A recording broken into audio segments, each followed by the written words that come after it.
Remeex is a sling that we use, and it's for all types of incontinence for men.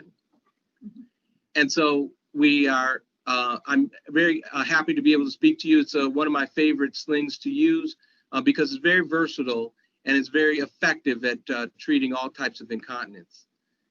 I see a lot of patients for different type of issues. I like to think of my practice more like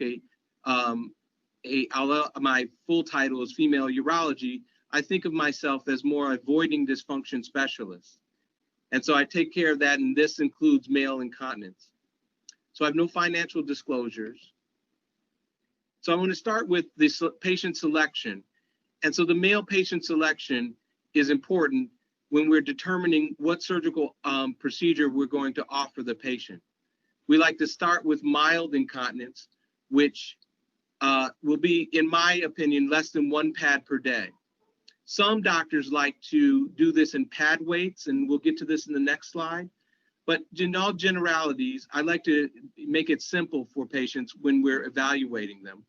And for the mild patients, here in America, we can use bulking, which is traditionally used for females, and there are different types of bulking agents that we can use. I'm very fortunate to have worked for the man who invented the bulking procedure, and we used it for something else, which was for reflux in prior decades ago. It was Dr. Victor Politano, who was my chairman.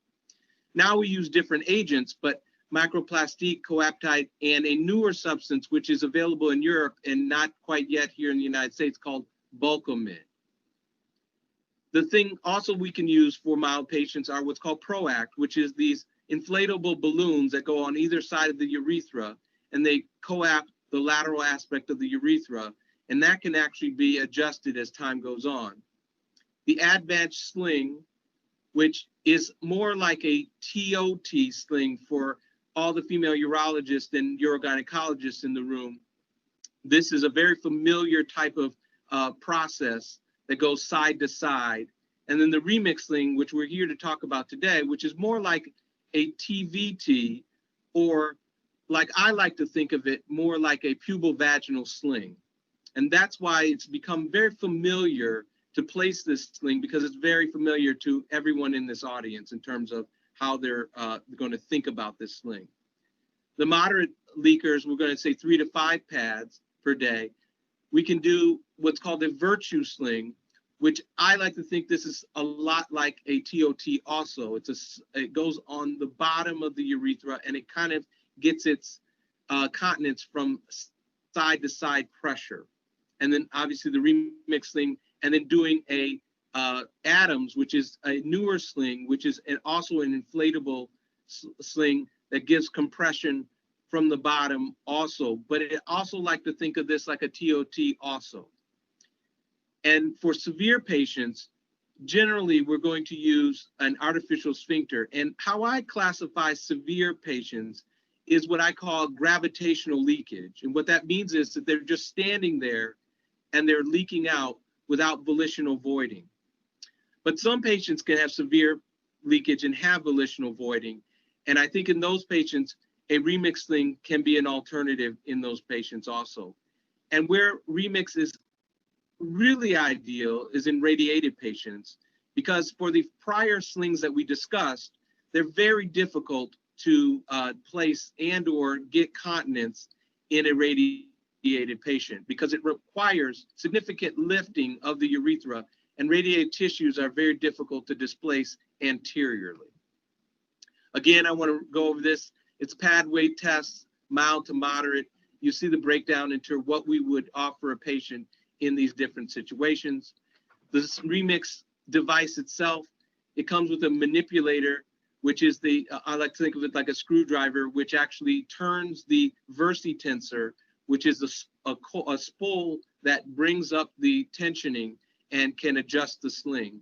There's a base plate that holds it against the fascia, and then the threads, and then that go down underneath the urethra, and then the polypropylene arms that kind of go up behind the pubic symphysis to the abdominal wall. It also has these things called peak bars, which I think is an important point, because the mesh is great for the posterior coaptating when it lifts up, but these peak bars also are firm, and then what they do is give you more lateral coaptation. So you get not only inferior but lateral support when you do this Remeex sling. And I want to just show this slide here. This cartoon will give us kind of what I was saying earlier. The artificial sphincter has circumferential compression of the urethra, as you can see. And then the adjustable sling with the Remeex, you can see is very much like a pubovaginal sling or TVT, where it gets the abdominal uplift. And you can see by this arrows on either side, you get not only posterior compression, but lateral compression too. And when we go to the other slings, like the Adams or the Virtue, you can see that it goes side to side like a TOT does, and doesn't get a significant amount of compression of the urethra as opposed to, let's say, the Remeex. And how does the Remeex work? So much like a pubovaginal sling, as the bladder fills and you get abdominal compression, it lifts the urethra and gives us this compression, which increases the outlet pressures. And so these outlet resistance really is what adds to not just the passive compression or passive fixing of the leakage, but also active fixing of the leakage, which is kind of shown in here. And again, the filling phase, as the bladder fills, it gets stressed, abdominal wall lifts up and gives us that compression, and it gives our bladder outlet closure pressures increase. And this slide here kind of shows exactly what I'm saying. This cartoon shows the uplift of the urethra to the abdominal wall and showing the compression of the proximal urethra with the abdominal wall with any stressful situation.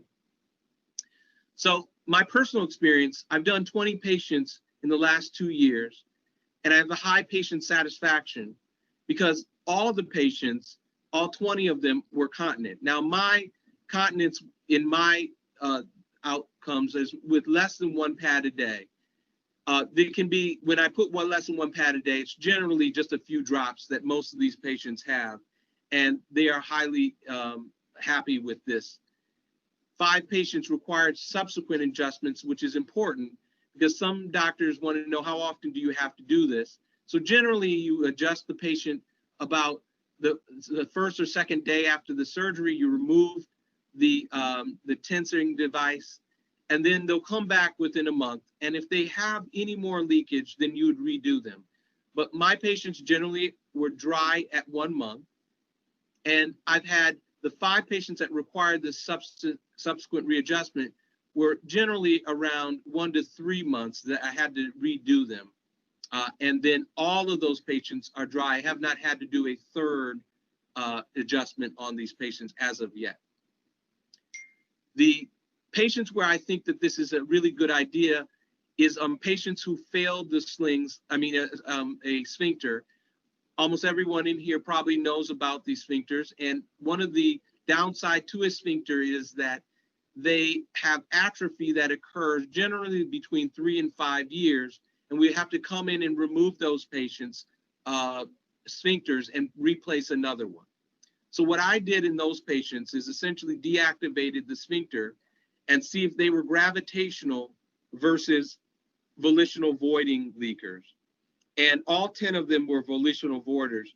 So I offered them to take out the AMS, the sphincter, and place in them a Remeex, and those patients were continent and dry.